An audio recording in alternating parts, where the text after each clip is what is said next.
In the vast, blood-soaked history of the Second World War, there's a specific moment when the pendulum of fate hesitated. It was the spring of 1943. The catastrophe of Stalingrad had just shattered the myth of German invincibility, leaving the Wehrmacht bleeding and reeling in the snow. Yet, amidst the wreckage, there was a belief, a desperate, dangerous belief within the German high command, that one final colossal blow could reset the board.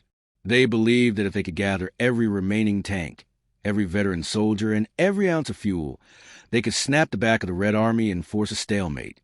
This is the story of Operation Citadel, the Battle of Kursk. But it is not just a story of steel and fire. It is a tragedy of time. It is the story of how hesitation, obsession with technology, and a fatal inability to act when the window was open turned a potential victory into a tomb for the German army. If you want to understand how the greatest tank battle in history was actually decided weeks before the first engine started, make sure to subscribe to our channel and turn on notifications, because we are about to dissect the anatomy of a disaster.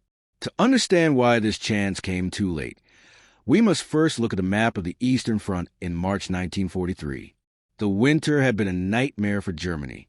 The Soviet steamroller had crushed the Sixth Army at Stalingrad and was threatening to collapse the entire southern wing of the front. It looked like the end was near. But then, Field Marshal Erich von Manstein, arguably the most brilliant operational strategist of the war, performed a miracle. In a series of masterful maneuvers known as the backhand blow, he stabilized the front, retook the city of Kharkov, and halted the overextended Soviet advance. When the spring thaw, the notorious Rasputitsa, turned the battlefield into a sea of mud, the fighting stopped. The front lines froze in place. And as the generals looked at the map, they saw something obvious. A massive bulge jutted into the German lines around the city of Kursk. This salient was nearly 120 miles wide and 60 miles deep. It was like a fist punching into the German front. Inside this fist lay huge concentrations of Soviet troops. To a German staff officer trained in the Prussian tradition, this bulge was an invitation. It was a textbook opportunity for a Kesselschlacht, a cauldron battle. If the Germans could attack from the north and the south simultaneously, pinching off the base of the bulge, they could trap hundreds of thousands of Soviet soldiers. They could straighten their front line, shorten their defenses, and regain the strategic initiative. This plan was christened Operation Citadel. In March and April 1943, the plan made sense. The Soviet armies inside the bulge were exhausted from their winter offensive. Their defensive lines were hasty and shallow. If Germany had struck then, as soon as the ground dried in early May, there's a very high probability they would have sliced through the Soviet defenses. Speed was the essence of the blitzkrieg. You strike when the enemy is off balance. But this is where the tragedy of delay begins. The order to attack was not given in April. It was not given in May. Instead, a debate erupted in the Wolf's Lair that would doom the operation. Adolf Hitler was anxious. He looked at the strength reports of his panzer divisions and saw that they were depleted. The Panzer IVs were aging. The Tigers were few in number. He had been promised new wonder weapons, the Panther tank and the Ferdinand tank destroyer. These machines were engineering marvels on paper, boasting thick armor and high-velocity guns that could kill a Soviet T-34 from 2 kilometers away. Hitler became obsessed with the idea that these new weapons were the key to victory. He believed that quality could overcome quantity. His logic was seductive. Why attack now with weak forces when we could wait a few weeks and attack with an unstoppable armada of super tanks? However, the generals were divided. General Kurt Zeitzler, the chief of the Army General Staff, was a primary advocate for the attack. He pushed for it relentlessly. But on the other side was General Heinz Guderian, the inspector of the panzer troops. Guderian looked at the production schedules for the Panther tank and saw disaster. The tank was brand new. It hadn't been tested. The transmission was fragile. The engine was prone to overheating. Guderian warned Hitler, "The Panther is not ready. It burns like a torch." He argued that attacking Kursk was pointless. "Who cares about Kursk?" he asked. "The world doesn't care if we hold Kursk." Field Marshal Walter Model, commanding the Ninth Army, which was to lead the Northern Pincer, was also deeply skeptical. He produced aerial reconnaissance photographs showing that the Soviets were not sitting idle. They were digging. Model warned that the Russian defenses were becoming stronger every day. He famously said that the operation was essentially a rolling attack against a prepared enemy, the exact opposite of what Blitzkrieg was supposed to be.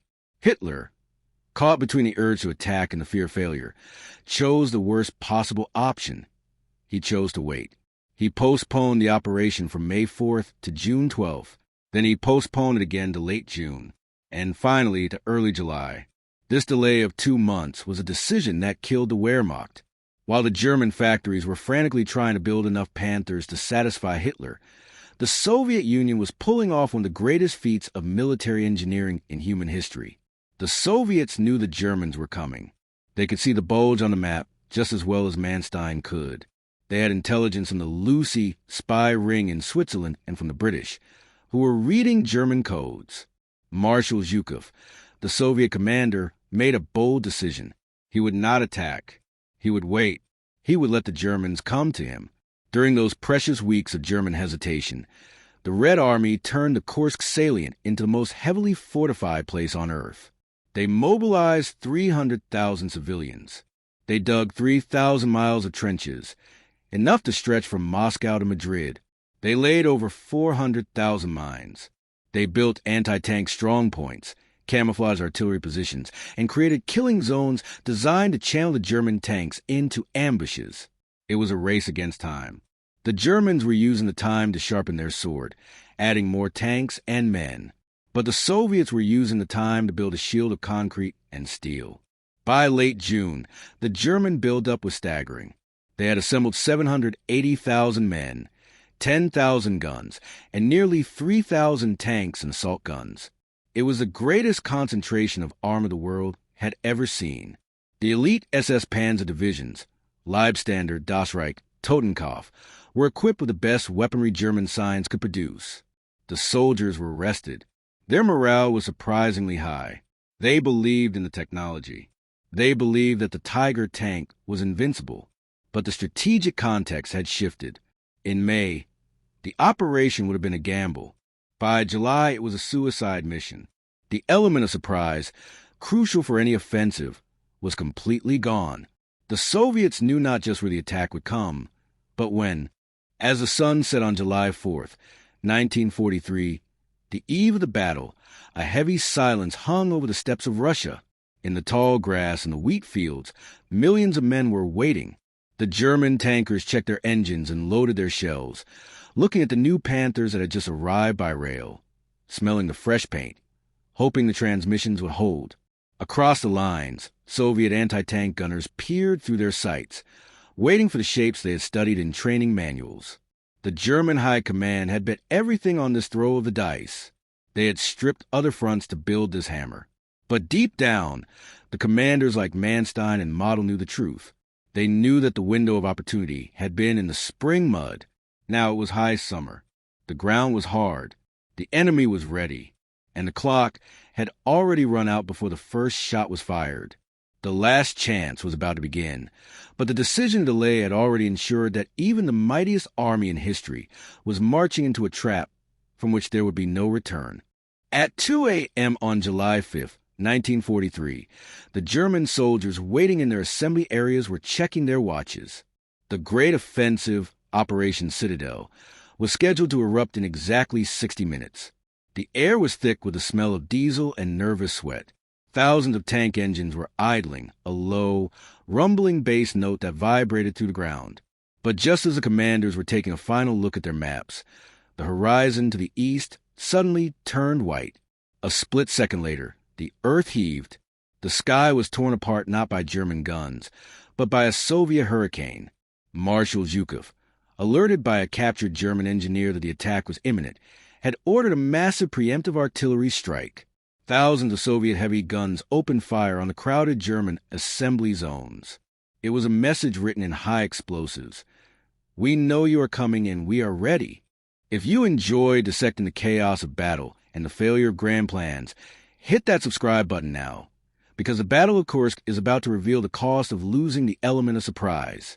This preemptive strike didn't destroy the German army, but it shattered their psychological equilibrium. For the first time in the war, the Wehrmacht was not dictating the timeline. They were reacting. The German artillery crews, stunned and scrambling under fire, had to delay their own barrage. When the German tanks finally lurched forward at 5 a.m., they weren't driving into a stunned and disorganized enemy, as they had in France or in the early days of Barbarossa. They were driving into a buzzsaw. This is where the consequences of the 2-month delay became physically manifest. The ground in front of the German tanks was no longer soil. It was a carpet of death. The Soviets had laid mines with a density that defied belief. Up to 5,000 mines per mile of front. If the attack had happened in May, these fields would have been hasty and shallow.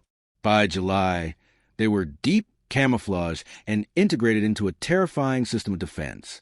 In the northern sector, where General Walter Model's Ninth Army was attacking, the invincible Tigers and the massive Ferdinand tank destroyers hit the minefields immediately.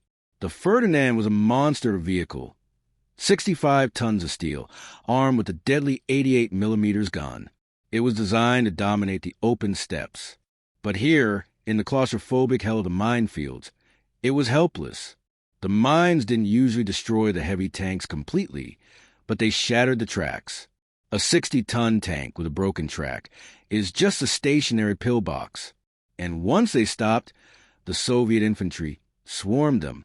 Here, another design flaw born of hubris was exposed. The Ferdinand, hurriedly designed to win the battle, had no home machine gun. The designers had assumed it would be engaging targets from 2 kilometers away. They hadn't anticipated close-quarters combat in a trench system. Soviet infantrymen, realizing the beast was blind, simply ran up to the sides of the Ferdinands and threw Molotov cocktails into the engine vents or placed satchel charges on the tracks. The wonder weapon that Hitler had waited months for was being disabled by men with bottles of gasoline. Meanwhile, in the southern sector, General Erich von Manstein's 4th Panzer Army was trying to punch through Tordeboyen, leading the charge with the elite SS divisions and the Grossdeutschland division. They were equipped with a weapon that was supposed to change everything. The Panther. The debut of the Panther tank at Kursk is one of the greatest tragicomedies of military engineering. 200 of them had been rushed to the front, fresh from the factory floor. They were sleek, powerful, and terrifying on paper. But as they rolled toward the Soviet lines, they began to die, not from enemy fire, but from their own engines. The delay to wait for the Panthers had been in vain. The tanks were rushed. The fuel pumps leaked. The engines overheated. Before they even made contact with the enemy, dozens of Panthers broke down. Some simply caught fire spontaneously as raw fuel dripped onto hot exhaust manifolds. The crews, who had been told this machine was their salvation, found themselves cursing the engineers back in Berlin. Those that did keep running ran into the pack fronts. The Soviet anti-tank defense was a masterpiece of camouflage. They arranged their anti-tank guns in groups of 10, all targeting a single kill zone. They would hold their fire until the German tanks were almost on top of them, then unleash a volley of armor-piercing shells simultaneously. The German Tiger tanks, with their thick armor, could withstand a lot of punishment, but the sheer volume of fire was overwhelming. The optics were smashed. The gun barrels were severed. The tracks were blown off. It was a slugfest. The blitzkrieg, which relied on speed and maneuver, was dead. This was a war of attrition, a grinding metallic wrestling match where every 100 yards of ground was paid for in blood. By the afternoon of July 5th, the first day, the German commanders realized the magnitude of their problem.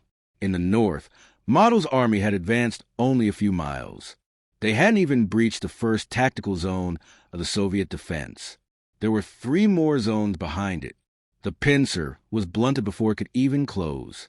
In the south, the SS divisions were making better progress, hacking their way through the fences with savage ferocity.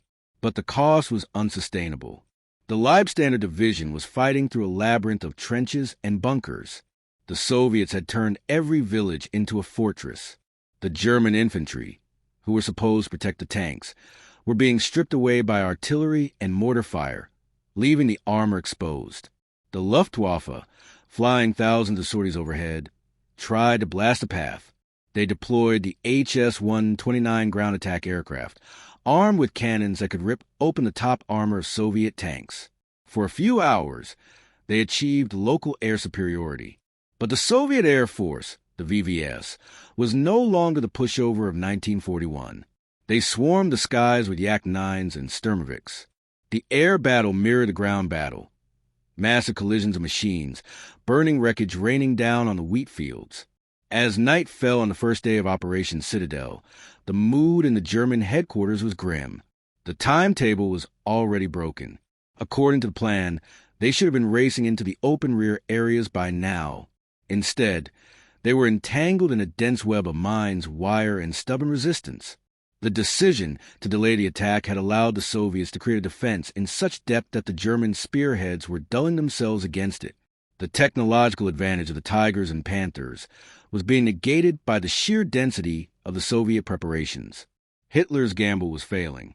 He had traded time for technology, believing that a few hundred supertanks could do the work of a strategic surprise. But as the burning hulks of the Panthers lit up the night sky, torched by their own engines or Soviet mines, it became clear that technology cannot overcome geography when the enemy has had 3 months to dig in. The Battle of Kursk had only just begun, but the hope of a quick breakthrough was already dead. The Germans were now locked in the cage with the bear, and the bear was not backing down. By July 7, 1943, the Battle of Kursk had ceased to be a battle of maneuver and had devolved into a meat grinder of unprecedented proportions. In the northern sector of the salient, the German offensive was dying. General Walter Model, a hard-bitten defensive genius known as Hitler's fireman, found himself in a situation that no amount of tactical brilliance could solve. He was trying to push a blunt object through a concrete wall. The delay in launching the operation had allowed the Soviet commanders, Rokossovsky and Central Front, to turn the railway station Panayrai into a fortress that would become known as the Stalingrad of the Kursk salient. If you want to understand what happens when an unstoppable force meets an immovable object, verify you are subscribed to our channel, because the fighting for Panayrai defines the brutality of the Eastern Front. At Panayrai, the battle dissolved into savage, close-quarters combat. The German infantry, supported by the massive Ferdinand tank destroyers and Tiger tanks, fought for individual schoolhouses, water towers, and railway embankments. But every time they took a position, they were blasted by Soviet heavy artillery raining down from the ridges. The Ferdinands, the heavy hitters of the offensive, were trapped in a labyrinth of minefields and barbed wire. They couldn't maneuver. They could only inch forward, taking hit after hit, until their tracks snapped or their engines failed. Model realized within days that the northern pincer was broken. He had advanced barely 6 miles into the Soviet defenses. He was nowhere near the meeting point at Kursk. He was burning through his reserves just to hold the ground he had taken. The decision to wait 2 months had created a fortress at Panayrai that simply could not be cracked. However, in the south, the story was dangerously different. Here, the 4th Panzer Army under General Hermann Hoth, spearheaded by the 2 SS Panzer Corps, was actually breaking through. They had pierced the 1st offensive belt. They had smashed through the 2nd. They were clawing their way forward with a violence that shocked even the Soviet commanders. The SS divisions, Leibstandard, Das Reich, and Totenkopf, were fighting with fanatical efficiency. The flat, rolling terrain of the southern sector was better suited for tank warfare than the north. Here, the Tigers could use their long-range 88mm guns to pick off Soviet T-34s before the Russians could get into range. The Panzer Wedge formation, with the heavy Tigers at the tip and the lighter Panthers and Panzer IVs on the flanks, was working. They were grinding the Soviet defenses into dust. But the progress was slow, agonizing, and expensive. This wasn't the lightning dash of 1941. This was a battering ram offensive. The Germans were advancing, but they were paying for every mile with irreplaceable men and machines. The Soviet strategy was working. Bleed the Germans white. Marshal Zhukov was trading space for German blood. He knew that for every tank he lost, the factories in the Urals were producing 2 more. He knew that for every German tank destroyed, there was no replacement coming from Berlin. As the Germans pushed deeper into the southern flank, they began to believe victory was possible. They could see the open country ahead. They thought they had broken the back of the Soviet resistance. But they were suffering from a fatal lack of intelligence, again, a consequence of delay. During the 2 months of waiting, the Soviets had not just dug trenches, they had assembled an entire strategic reserve army called the Steppe Front, commanded by Ivan Konev. This force consisted of over 500,000 men and 1,500 tanks. It was sitting behind the main battle lines, completely uncommitted, waiting for the moment the Germans were most exhausted. German intelligence knew there were reserves, but they grossly underestimated their size. They thought they were fighting the last of Soviet strength. In reality, they were fighting the first line of defense, with a fresh army waiting in the wings. It was like a boxer thinking he has knocked out his opponent, only to find a second, fresh fighter stepping into the ring. By July 9th, the SS Panzer Corps had turned northeast. They had identified a gap in the Soviet lines, a corridor of rolling terrain that seemed to offer a path to Kursk.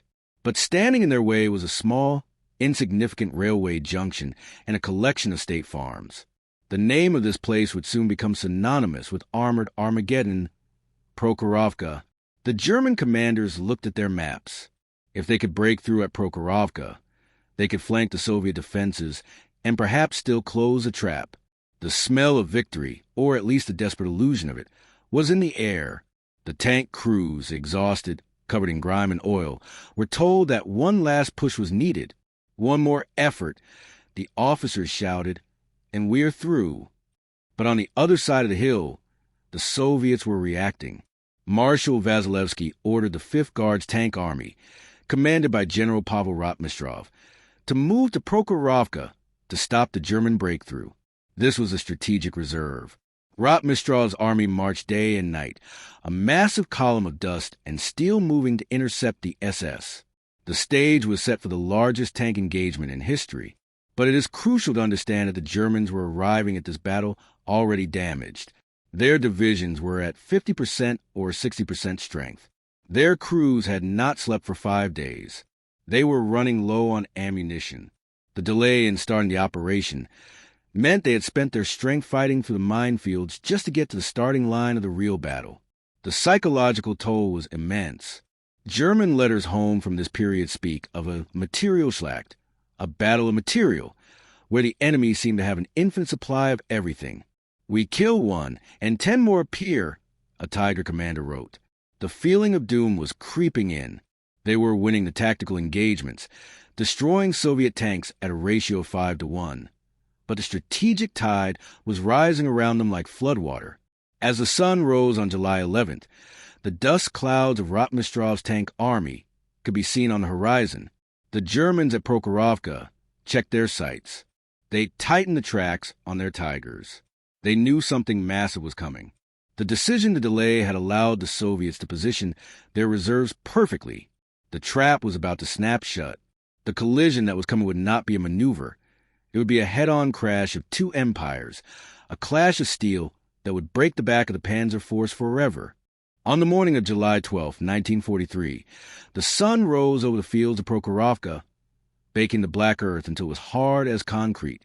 The air was already heavy with the suspended dust of thousands of tracks. At 8:30 a.m., a purple flare soared into the sky from the Soviet lines. It was a signal for the charge. What followed was not a battle in the traditional sense. It was a collision of metal so violent, so chaotic, and so concentrated that it has no parallel in human history. It was a moment when the irresistible force of the SS Panzer Corps met the immovable object of the Soviet 5th Guards Tank Army.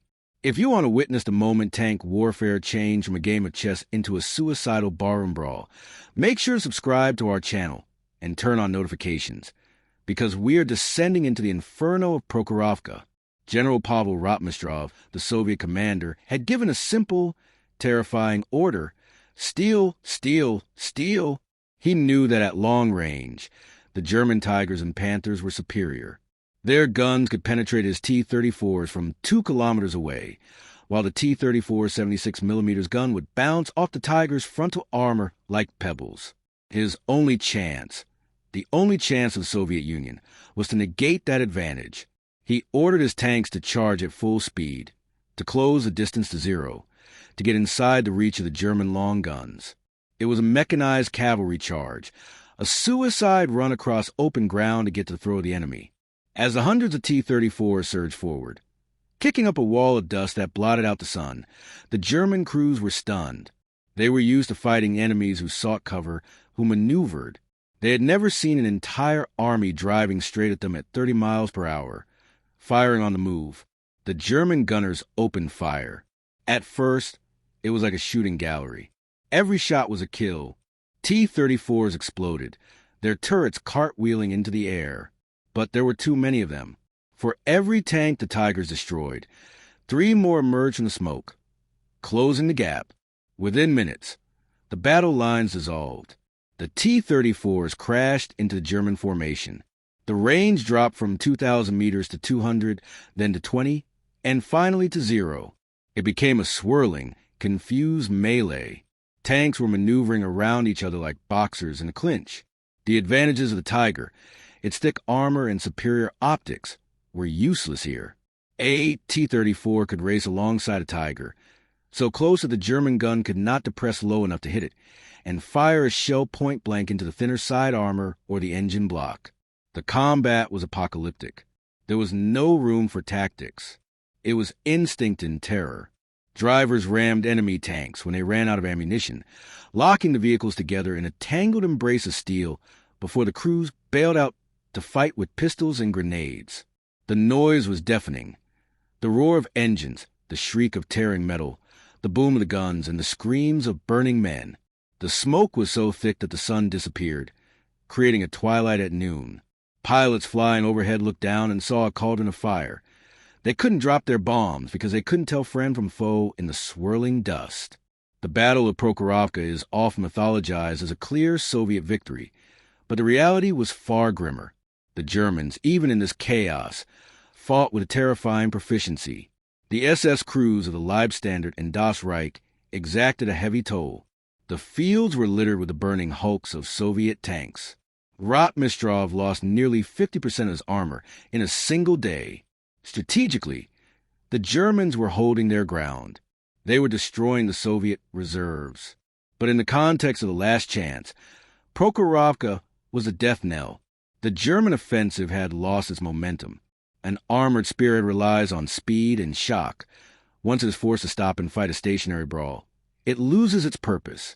The SS divisions, the most valuable assets in the German military, were being degraded.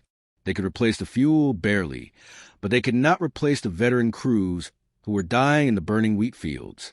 While the tank crews were fighting for their lives, a message arrived at the Wolf's Lair that would seal the fate of the operation and perhaps the war. It was not news from the Eastern Front. It was news from the Mediterranean. On July 10th, 2 days before the battle at Prokhorovka, American and British troops had landed in Sicily. Operation Husky had begun. The second front that Hitler had feared for years was now a reality. This is where the decision to delay Operation Citadel came back to haunt Hitler with catastrophic irony. If he had attacked in May, the battle would have been over by July. He would have been free to transfer divisions to Italy to stop the Allies. But because he had waited, his best troops were now locked in a death grip in Russia at the exact moment he needed them in Italy.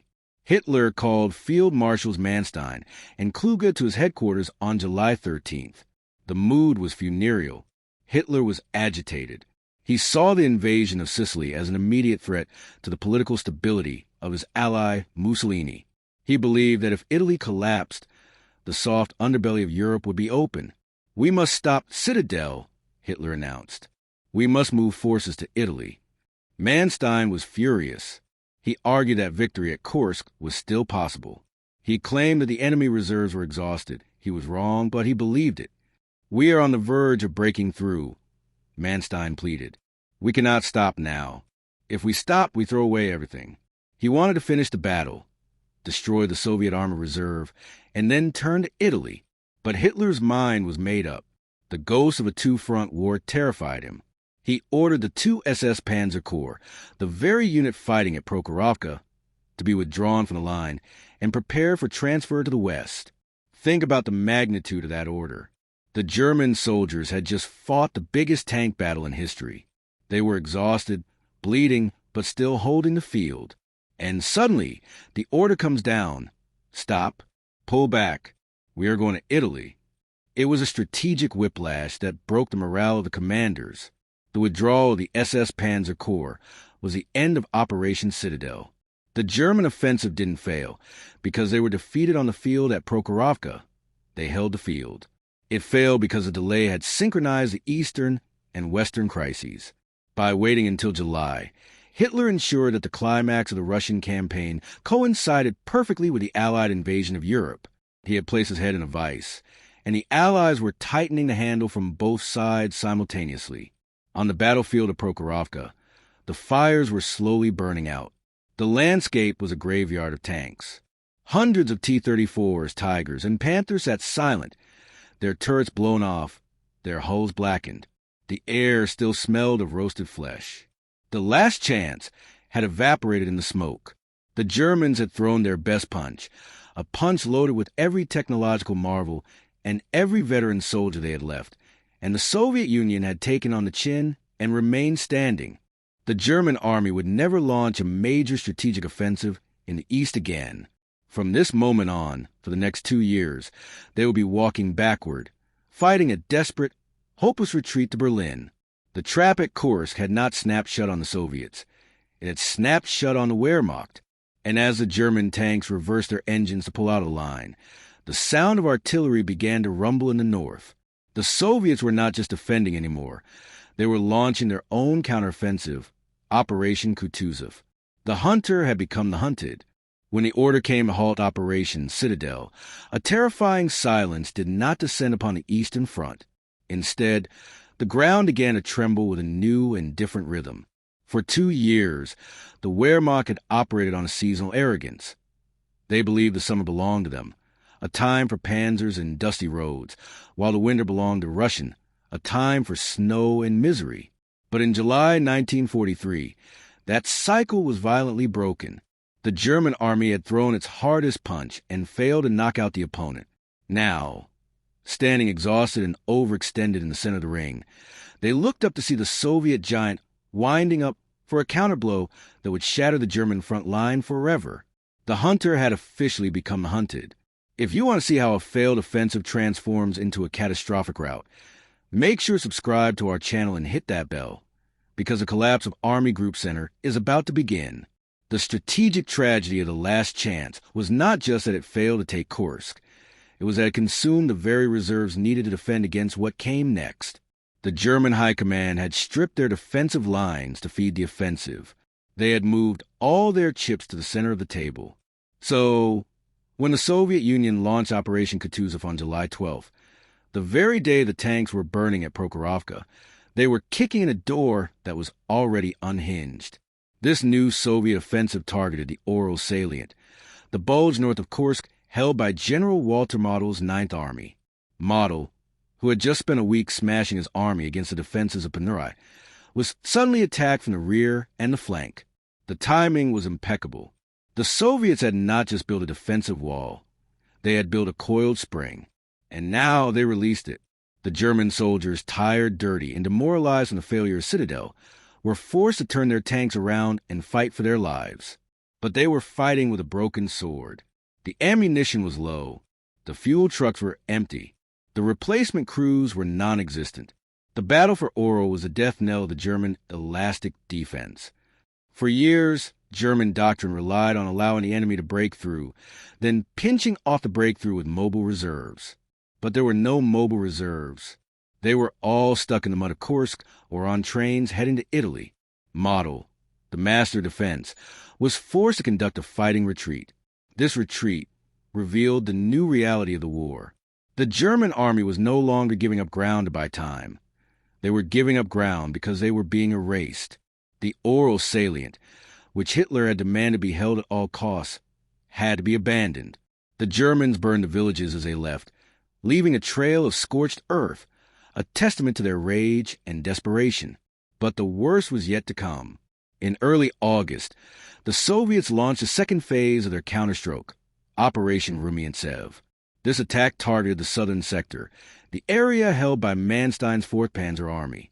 The objective was the city of Kharkov, the prize that had changed hands 3 times already.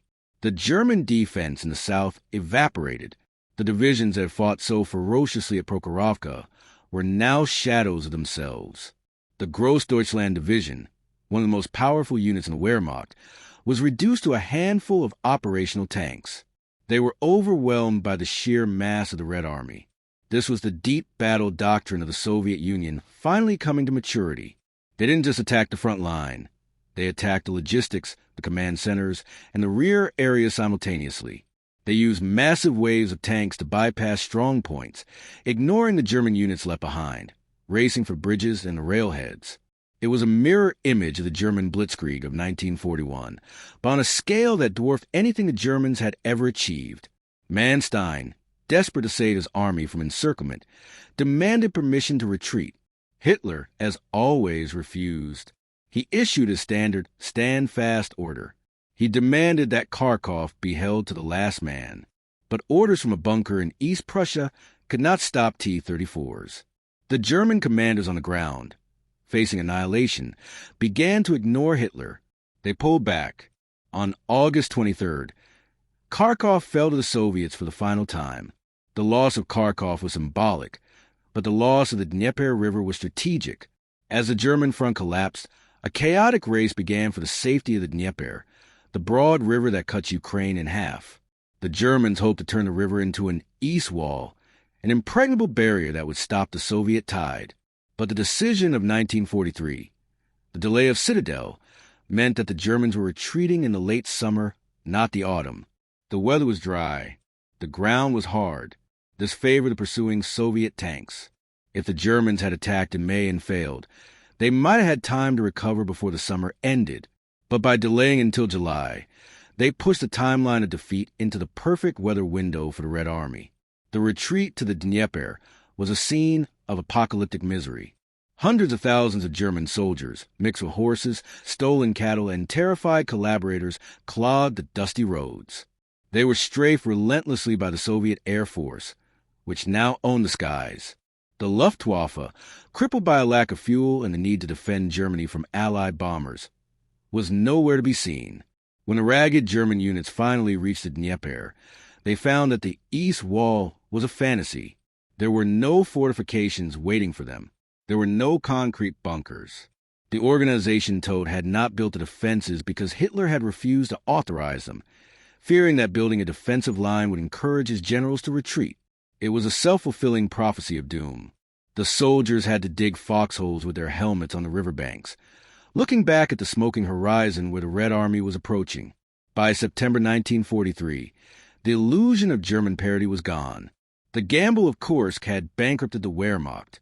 They had lost the initiative, they had lost the reserves, and they had lost a belief in victory. The German soldier knew, deep down, that the war was lost. They were no longer fighting for Lebensraum or glory. They were fighting to keep the Red Army out of Germany for one more day. The psychological impact of this period cannot be overstated. The myth of the summer victory was shattered. The Soviets had proven they could beat the Germans in fair weather, man to man, tank to tank. The technological superiority of the Tiger and the Panther had been exposed as a hollow crutch. A Tiger tank might be worth 5 T-34s, but the enemy has 10 T-34s. You still lose. As the autumn rains finally began to fall in October, turning the battlefields to mud once again, the German army took a brief, gasping breath. But the map had changed irrevocably. The Red Army was now standing on the banks of the Dnieper, looking west. The last chance had not only been missed, it had been transformed into a catastrophic acceleration of the end. The road to Berlin was now open, and the long, bloody retreat that would end in the ruins of the Reich Chancellery had begun. In the autumn of 1943, as the mud began to freeze on the vast plains of Ukraine, a profound shift occurred in the psyche of the Second World War. For 4 years, the German Wehrmacht had been the protagonist of the conflict, the actor that dictated the events, the force that moved the lines on the map. But after the catastrophe of Kursk and the chaotic retreat to the Dnieper, the German army ceased to be the protagonist. It became a spectator to its own destruction, reacting helplessly to the moves of an enemy that had grown too strong to be stopped. The last chance had not just been missed. It had been a catalyst that broke the spine of the German military machine. From this point forward, the road led only one way, backward through the burning villages of the East, all the way to the bunker in Berlin. If you want to understand the grim mathematics of defeat and the final lesson of the greatest tank battle in history, make sure to subscribe to our channel and turn on notifications, because this is the autopsy of the Third Reich. The aftermath of Operation Citadel revealed the true cost of Hitler's gamble. The sheer physical destruction of the German armored forces was catastrophic, but the statistical reality was even worse. The Wehrmacht had lost something it could never replace: its veteran corps. A tank can be replaced in a few weeks by a factory, but a Panzer commander with 3 years of experience, a gunner who knows how to lead a target at 2 kilometers, or a loader who can instinctively handle shells in the dark, these men take years to create. At Kursk, and in the retreat that followed, this human capital was squandered. The German Panzerwaffe, the iron fist that had conquered Europe, was reduced to a fire brigade. Instead of massing for decisive breakthroughs, the remaining Tiger and Panther battalions were split up and rushed from one crisis point to another. They became plug-and-play units, thrown into the line wherever the Soviets threatened to break through, fighting desperately for a few days, and then rushing to the next emergency. They were winning tactical engagements, destroying T-34s by the score, but they were losing the war of attrition. They were bailing out a sinking ship with a thimble. The decision to delay Citadel for 2 months to wait for new technology stands as one of the most glaring strategic errors of the war. It highlighted a fundamental flaw in the Nazi worldview, the belief that a wonder weapon could overcome the laws of strategy and logistics. Hitler believed that the Panther tank and the Ferdinand tank destroyer were magic bullets. He paused the entire war effort to get them. But the battlefield proved that technology is only as good as the strategy behind it. The Ferdinand was a monster, impenetrable from the front, but was blind, immobile, and useless in a fluid battle. The Panther was potentially the best tank of the war, but was rushed into combat before it was ready, and more were lost to engine fires than enemy action in the opening days. By waiting for these machines, Germany surrendered the only asset it had left: time. They allowed the Soviet Union to mobilize its reserves, dig its trenches, and prepare its trap. The lesson of Kursk is that a good plan executed today is better than a perfect plan executed next month, especially when your enemy is growing stronger every hour. Furthermore, the synchronization of the defeat in the East with the invasion of the West created the nightmare scenario Germany had dreaded since 1918. Because the delay pushed the Battle of Kursk into July, it coincided exactly with the Allied landings in Sicily. This meant there were no reserves available to throw into the Mediterranean. Hitler panic transferred the 2 SS Panzer Corps to Italy, stripping the Eastern Front of its best unit right when it was needed to stop the Soviet counteroffensive. If the attack had happened in May, as originally planned, the battle would have been decided long before the Allies landed in Sicily. Germany might have been able to deal with the threats one at a time. Instead, the delay ensured they were hit by a coordinated left hook and right cross simultaneously. The fortress Europe was breached, and the East Wall was crumbling at the same moment. By the end of 1943, the Soviet steamroller was unstoppable. They had liberated Kiev. They had crossed the Dnieper. The Red Army had learned the bitter lessons of 1941 and 1942. They were no longer the clumsy giant that stumbled into encirclements. They had mastered the art of deep battle. They used deception, massive artillery concentrations, and coordinated air support. They were beating the Germans at their own game. The German soldier, shivering the foxholes as the third winter of the war approached, knew it was over. The letters home from this period changed in tone. The arrogance of the early years was gone, replaced by a fatalistic determination to survive. They knew that the victory propaganda from Berlin was a lie. They had seen the endless waves of Soviet tanks at Prokhorovka. They had seen the sky turn black by Soviet aircraft. They knew the math didn't work. Historically, the Battle of Kursk is the turning point. Before Kursk, a German victory in the East, or at least a negotiated stalemate, was theoretically possible. After Kursk, it was impossible. The initiative had passed permanently to the Allies. The tragedy of the delay is that it robbed Germany of the chance to dictate the terms of the war's end. A successful, or even partially successful, offensive in May 1943 might have damaged the Red Army enough to create a stalemate line. It might have bought Germany another year of stability. Instead, the failure at Citadel accelerated collapse. It burned through the reserves that were needed to hold the line in 1944. When the Soviets launched Operation Bag Ration the following summer, destroying Army Group Center completely, it was a direct strategic consequence of the losses suffered at Kursk. As we look back at the smoking fields of Prokhorovka and the broken bunkers of Panurai, we see the graveyard of the Third Reich's military ambition. The last chance was a mirage, a delusion fueled by desperation and hubris. It was a belief that willpower and heavy steel could stop the turning of the tide. The German war machine did not die in Berlin in 1945. It was mortally wounded in the wheat fields of Russia in July 1943. It bled out on the long road back to the Dnieper. The decision to wait, the decision to hesitate, was the final signature on the death warrant of the regime. The war would drag on for almost 2 more years. Millions more would die. The cities of Germany would be turned to ash. But the outcome had been decided. The gamble had failed. The dice had been thrown, and they had come up snake eyes. The legacy of Kursk is a stark reminder that in war, indecision is often more fatal than a wrong decision, and that when the moment of crisis arrives, the window of opportunity slams shut with terrifying speed. Thank you for watching this in-depth documentary series on the Battle of Kursk and the failure of Germany's last great offensive. We hope this analysis has shed new light on the strategic errors that doomed the Wehrmacht.